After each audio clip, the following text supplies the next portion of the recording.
Who is Spice Diana? Spice Diana yani. Yes. Omanyi nti nno ndudde owulira ekintu ekyo nerabira n'okwerabira Spice Diana yani kuba kati ndi bingi nnyo ate buli omu alina kyakulabamu kati bwe bakubuuza who are you like gamba naye ddala nzaani kubanga wesanze mu myaka 10 gyenyimbye I'm so many things to different people naye nga nze muyimbi ndi mukyala ali into different businesses ndi brand ambassador ndi influencer wa companies ezenjawulo nkikiridde companies ndowooza kubanga meka sizibala naye sukka mu 10 ate nnene ndi muntu omwangu mu mirimu kolagana naye nsobola obba omuzibu ng'onkaluubirizaamu gamba omanyi omutuba bingi nkwata mpola by the way ensonga lwaki ndowooza ntuuse wano omuntu omukwate mpola ate awuliriza mpuliriza nesitwala buli kimu ate mpabulwa ki ekirala ndi muntu ayagala ennyo abantu naddala banjagala n'abatanjagala mbaagalira eyo kuba mba sina kyenfiirwa butakwagala mu kutonjagadde n'atanjagala mwagala nnyo kubanga ate nfunamu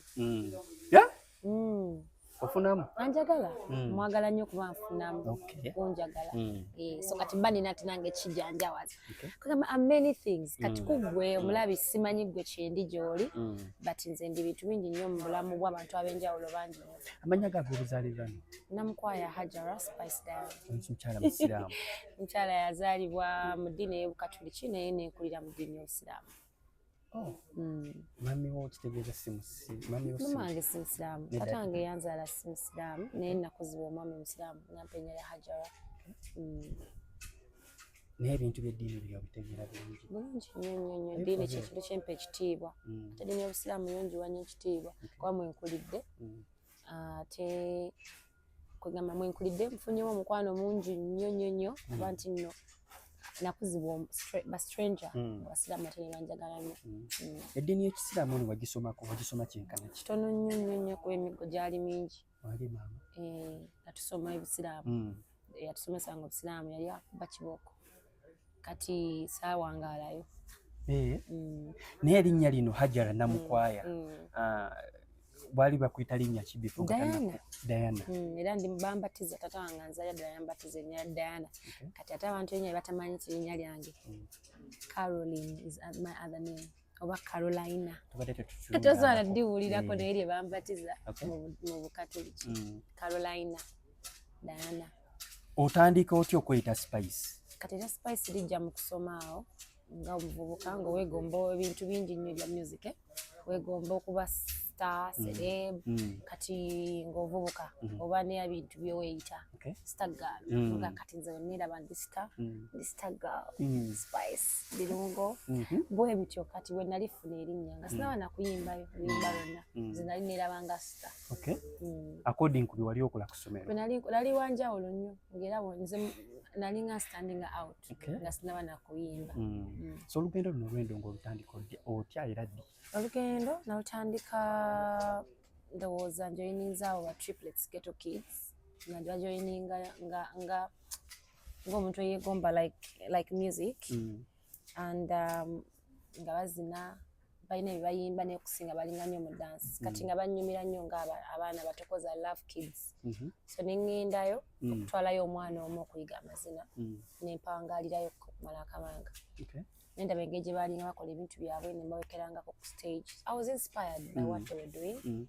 Ntandika owandiika obuyimbayimba awo ne mbawandiikirangayo obuyimba. That's how I got to know that I can actually write music.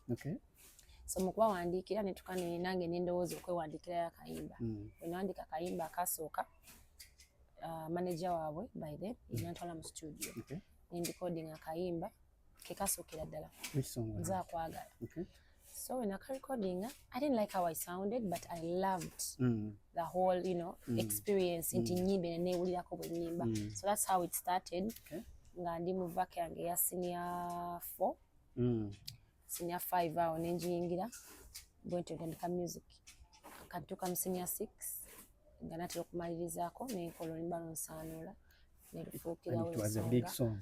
Yeah. So ngenda joininga university nga already nga nfuna sente mu music nga oluyimba luli everywhere nga ndi all over Uganda nga ngenda buli wamu up country ngenda mu different districts era ne lunyambako ne joininga university cause nali sigenda kusoma university nali ngenda kuma mu senior 6 naye we nafunamu sente mu VAC senior 6 awo nali nkola n'oluyimba olwo nefuna sente ezintwala ku university. So kati okirealizing adi nti ofuse star mu VAC ya senior 6 n'oluyimba olusanula. Okay. Yeah. Bwenamanyira nga bampita mu bivulu mu masomero ezo pate z'amasomero nenjoininga university nga already bampangisa mu bitundu ebyenjawulo ate bansasula nemanya nti kati guno mulimu kantwale serious. So since then bwakuba nsanuula n'okirealizinga nti kati ndabika nyiza oba nfuuse size nnene mu ngeri emu oba endala. Serabanga size ennene but namanya nti kirooto kyange kituukiridde kitandise kale. So kati Spice okubye ensaanuula otunuulira mu mbeera ey'okubeera nti oluyimba lwo batandika oddukuba ku TV otandika odduwulira ku radio awo wonna how excited like wali otya? Kati oluyimba olwo batandika oddukuba ku ma radio kosi lwasooka kuba na video nga mbeera nankulabyawo ekyembi tetwalina TV waka tetwalina radio naye nga mba neighbors oba oyita n'oluwulira ate nali nkyasoma kati nali street bino byentambula nga nva ku ssomero nensanga ng'oluyimba nga luzannya ku street era newunyanga nenyimirira bulo nalusanganga kyatwalamu almost emyezi egiwerera ddala ng'oluyimba olwo luvuga nga balukuba naye nga tonakola video naye nga sikolangako video ate nga nkyasoma nga ndi mu senior 6 so navanga ku ssomero nga mpita ayita ku street n'omusanga luzanya n'osooka n'oyimirira n'oluwulira ne luggwako nga ne w'oyimirire tebamanyi nti n'oluyimba lwe bakuba nyiniro actually kuba nali mu uniform ndi mwana muto sirina nviiri tambuza bigere kuva town yawe nga ku Namirembe Road awo paka Nankulabi awo wonna nga tambuza nga tewali transport oba wa budget nze funa transport wa kumakya kutwala ku ssomero butaba late so kati awo wonna nga wenduwulira nga mba excited wenakolera video era sitwalina TV kati era video nga ngirabirako waliwo kyali wange alina library ono music libraries wetwabanga nabo dda awo ngenda nindaba ku video yange nemala nenzirayo waka mpulira essanyu naye nga luvuga era nalwetambulizanga nenva waka nengenda eyo mu bitundu ebyenjawulo nendistributinga nendugabira abasalanga music CD like that. So gwokubeera artist essaawa zino did you see this coming?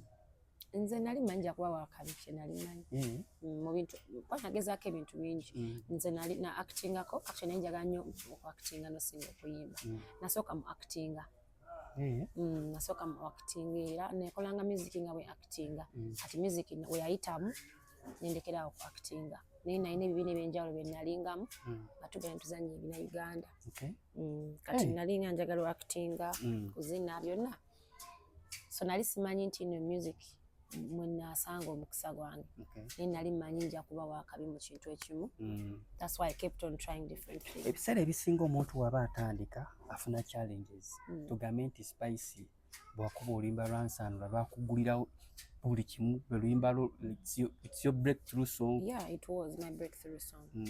Of course waliwo challenges nyingi ddu okutuuka okubeera nga lumanyikiddwa kwanza wenakolera oluyimba olwo ne even before nali nkozeyo nza kwagala oyo nga ndi awo muva senior 4 nga njoininga senior 5 wati awo wonna nenkolayo obuyimba obalanga bubiri nabutambuzanga mu ndongo ate nga bwensoma so nafunanga challenges ngaera omuvubuka omwana ali below 18 ate ng'oli mu music mutambula mu makilabu promoting music ate osoma tewali ssente kusumbuwasumbuwa abavubuka okutawanyira is part of the challenges naye nze nali muntu mugumu nnyo like nga ndi focus ate manyi kyenjagala so challenges tezabulawo manyi okuba ng'osoma ate nga bwopushinga music it is really hard.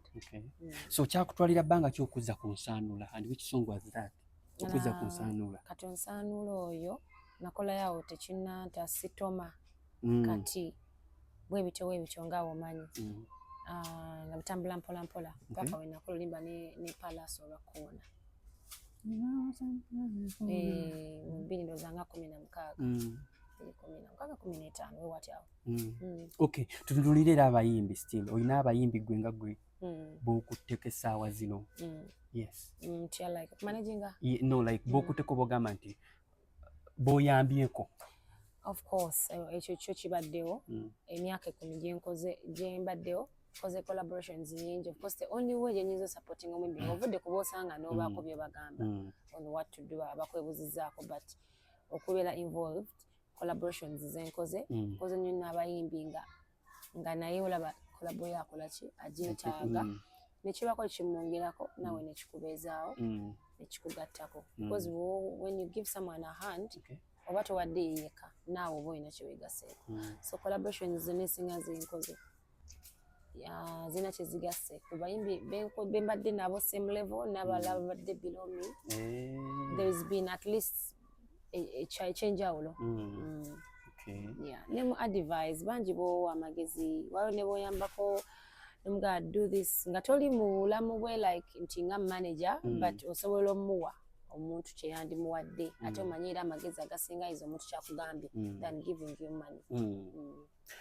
Abazadde waka tebalina mbeera gye bakuteekako nti munne Diana olugendo olwo lwokutte munnange sirukwagaza nze nkwagaza kino. It was just my mom. Mama wange yaliwo yeka because she was a single mother then.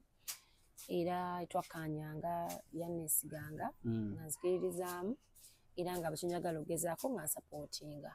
Kya music kyamweraliikirizangamukko naye nga yalinga nnesiga nnyo ng'era agamba ofuluma luggi luno eno manya otambudde ogenze nkwesiga ate manyi ojja kwekuuma and ojja kusigala osoma nti wadde ogenze mu music naye ojja kusoma tojja kunswaza. So kale bye byanyingira mu bwongo emmanya nti kati yenkola sikikola kulange but for my mom and my siblings wanze mukulu so nga mmanyi nti kati nina aba looking up to me you know. So tugambe those are some of the reasons as to why Spice oyagala nnyo maama wo kwabaaba. Yeah, she's been my support, she's been my rock. Abaddewo teyanjajinga teyannemesa kugezaako kyenjagala. Dadi gyali oba? Dadi gyali naye lwakuba teyakubeererawo? Well, like sakula naye nakula ne mama wange naye nga mwogera? We do. Kale olw'embeera y'okuba nti munnaayo obudde butukutte Spice olunaku lwaleero ffe abasiraamu olunaku lwaleero tuyita lunaku lwa Arafa era tusiiba era tubadde mu nnaku ez'okubeera nti mu ddiini yaffe ey'ekisiraamu tugiyita Adul Hijja tusiiba ennaku ezi10. So olunaku olwaleero enkya Idi olunaku olwaleero Arafa omuntu yenna abayino lumukakatako okubanga eno terukakata n'olina okubanga olusiiba okusobola okubeera nga nniyayo muli mutima weewaayo eri Katonda wo. Of course. Ate wuuyo kati oli mukyala musiraamu enkya Idi olinayo enteekateeka yonna ey'okuba nti ogabula basiraamu banno abantu babo ku kyalo mikwano gyo bafanyizi something like that. Bengabudde by the way nze ekikugabula ewange emmere teggwaawo omuntu yenna azze oba wende basiriiwo they know abamanyi bakimanyi. So ekyo kyemmere oba kugabula waliwo ne betusiibulula abamu ekyenkya kyo ekya Idi tomorrow sinaawo nteekateeka like nga gye ntera obba nayo tera kikola nnyo mu kisiibo ekikulu because I'm sure wadde nga part of it obadde ng'obiraba naye this time round ku Idi eno sina nnyo kyentaddewo nti kiri publicly like everybody but ekyokusiibulukusa that one I've been doing. Yes. So kati enkya tetulinawo nteekateeka? Tewaliwo nteekateeka ng'etera okubaawo naye tera kikola mu kisiibo ekya Ramadan. That happens buli Ramadan. Kati kino bensobodde abatono ate nange olumu mba ntuula wano nenninda ne bampita ne bakuyita ogenda olyeyidi naye kati eri eba nze mpita. Normally that's how I do it. Kati enkya bagenda kubanga nange bansiibulula nabampa ku kimere. Kitegeeza anaakuyita alina okuba nga obunaazibira nga olwedde bafunye programu y'omuntu gy'ogenda programu tezibula zibaawo ezange basimba na layini weva wano nzira wali like that and then akawungezi webuzibira kutandika ssaawa emu bbiri ebivulu nga bitandika nga tusanyusa abazze okolaki okusanyuka naffe kubanga ina show bagita kibibi ngenda sadize eno yiganga bwentyo almost ina show nga ina show satu engeri ninamu olugendo luwanvu intandika kola ssaawa bbiri zennyini tukulabe oli muyimbi kuba munnaye si kyangu you're this kind of artist adduukirira abantu ate si kyangu kuba munnaye omuntu okwerekereza naga munnaye ku bye nnina kangabaneko ne kino Spice omutima guno ogujjawo ogugamba nti munnaye kangabaneko ne kangabaneko ne bano abantu ku kana akatono kemba nfunye kuzi tekiba kyangu kusharingako n'abantu yes it's just because munnaye wakuzibwa single mother omanye ennaku kiki well it's okay ddala katonda ayita mu bantu tosobola mumweraga bwoti n'ogamba nti katonda yazze n'akyalira ayita mu bantu abantu abamu baliwo katonda bayitamu nakublessing osobole okublessinga abalala katonda akugabirira n'akuwa akakadde leero takakuwadde ku lulo akakuwadde okole ki oddiza abalala okitegeera kyobola akakuwadde awadde gwe n'atawaki mulala wamanyi gwakowa ojja kuwakabalala so that is one ekyokubiri atakibaddeemu takimanya if you know that I've been there before nga nsiina omanyi kitegeeza okuba nga tolina omanyi n'obwetaavu bubaawo nze I can't feed everyone sisobola kuyamba buli omu sobola kubeerawo buli omu kubanga nange siri malayika ate ndi omu kitegeera naye kyensobodde gyensoboledde wonna wensoboledde mukadde kensoboddemu I do it nga mukama ampadde obusobozi kati awo entambulira era obusobozi bwa tewali naninda mukama kyampadde ekitono nangabanako nsobodde okugabana nabo according to gundi kati gyolimu essaawa zino position gyolimu essaawa zino Spice kintu ki kyosobola otunula nogaha kintu kino kinyigiriza ng'omukyala nogaha kintu kino challenge eno mutuufu ngenda giyitamu ntya challenges zo nnyingi ne kati most times nayo ebintu byetudiringa nabo bibeera personal publicly nze sikyalina nnyo kintu kiyinzako muvinga omutima gwakaluba sikukaluba byonna mbibaddemu kikibatanjogeddeeko buli kimu batuyisa amannya bakutaddeko buli kimu n'ebisembayo byonna kikyomanyi ekibi mukyanza okugamba bingi kati byonna obirabyeko bakuziise bakusseeko before nti gundi yafudde ne bakubika kale ebintu ebinene kati so ebintu byetulinga nabyo nga kyogamba mukiyinza okuddawo biba bya munda biba personal you might not even expose it or say it biba bya munda mosojo okomukula n'obuvunaanyizibwa so you deal with a lot wakati nze nyinza na families zibanga mmeka that depend on me nina abantu bayitirivu that depend on me n'abakozi bangi sikyerowoleza nzeka nina abaana bemperera nina abendabirira wali abalala nga nze gwalina okubira eri atana kyakulya everyday nze gwakubira disabled bana abaana bonna kwegamba nti obuvunaanyizibwa obwo so they are my own challenges now nti no byendowoozaako nnyo singa so ebintu byesinza kunnyonnyola nekugamba nti kino nakino nekino publicly I've dealt with many of them ate bingi bikyajja bingi kati ebyo byo oba olina kuba nga otuddeawo n'olinda kati ero banansibako ki ero banaleeta ki ero banagamba ki kinangwako because you don't know you don't know what might happen tomorrow challenges nyingi bano abaana betulaba bano abaana abolabirira bano Spice omuntu ayinza okwebuuza kuba kimanyi okozesa akasente kaba kangi ne bwe kaba katono azilonga zikavudde mu nsawo yo oli ayinza ogamba Spice olinako omuntu akukwata ku mukono n'ogamba nti otetenkanyize wamu naawe ogatteko ekyo ky'oba olina oba kasente kaba kako ka kikazi n'ebintu ebyo kiri wide olaba ekintu ky'okuyamba oba foundation there are people bangi nnyo ababeererawo abaana abo nga you don't even know them si bantu b'amawulire si bantu ba celebrities you know kati nze nkola ekyange nga nze nentoola nenkola kyenkoze but trust me there are people who are like me eri abantu abalowooza nga nze eri abantu abalina mission y'emu nga nze nga jakeera enkya akwatire ku baana abo akole ekintu kyekimu. So kati nze njoyinize organizations nyingi nnyo, foundations nyingi nnyo ne tukwatira wamu naye nga nabo balina abantu ab'emitima emirungi ate all over the world mu nsi ez'enjawulo ng'abantu babeera eyo n'agamba nze ngenda gulira abaana obutebe obugaali abo abaana baliko obulemu ngenda bagulira obugaali ngenda kukola kino eno. So it's a combination of many different beautiful hearts that come together. Nze nange ekyange ekyengasseeko it is what I would yearn for, like nengamba nawe Ibra bwoba olina obusobozi kubanga bano abaana si baffe nti kyengamba nti like si mwana wange nti wange but baffe si bange but everyone yenna ali willing to put like kyasobodde on table. That's what we have to do. Kubanga abaana bano basinga babasuula mu masabo, tubalonda mu masabo, tubajja ku zi street mu ba neighbors. Ono simanyi asuddewo omwana tomanyi maama we tomanyi taata we, kati oyo oyinza munnyonnyola otya? And not one, not two, not three. Kitegeeza you need as much as support as much as bekisoboka. Okitegeera? So tuyinza kulekera awo kwongera ku supporting akwana nange akange nganze tekamala. Tekamala. Kuba kati nzije nkomo kikola, people think gwe weka kikola and they reach out to you. You know, baba balowooza gwa kimala, and then you have more, before you know it you have more kids. You know, yeah. So it's not about myself nti sente zange. No, it is everybody's responsibility. Ayina endowooza eyo, ayina omutima ogwo.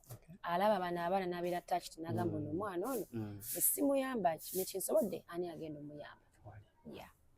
Kale ddala nebaza bonna abafaani bampagidde nnyo abalaba kayise nnyo abawagidde ennyimba zange enkadde n'empya kagobako nzigulawo video ngenda gita ku Idi kwennyini tomorrow. Kagobako wa movinga bulungi nnyo atanalulaba balukuzannyire wano kagobako nenzigulawo video bajja gibawa of course. Music mungi akyajja kyekirala bannange ebivulu gye ngenda okuyimba yonna mbesunze nnyo mujje mutusupporting. Era kubagaliza ne Idi ennungi Allah abaye omusinga okwagala nebyo musiibiridde. Amiina. Naawe ayongere okukugabirira kwe munnange omanyife nga bw'oli w'omutima omugabi naye tusaba Allah ayongere okubanga akugabirira. Era leero kankusiibulule. Barakallahu fiik. Yes. Neyanzanyi. Ogana lya kinkoko. Ndiba kefusi yaje. Kiwedde. Songa mutono.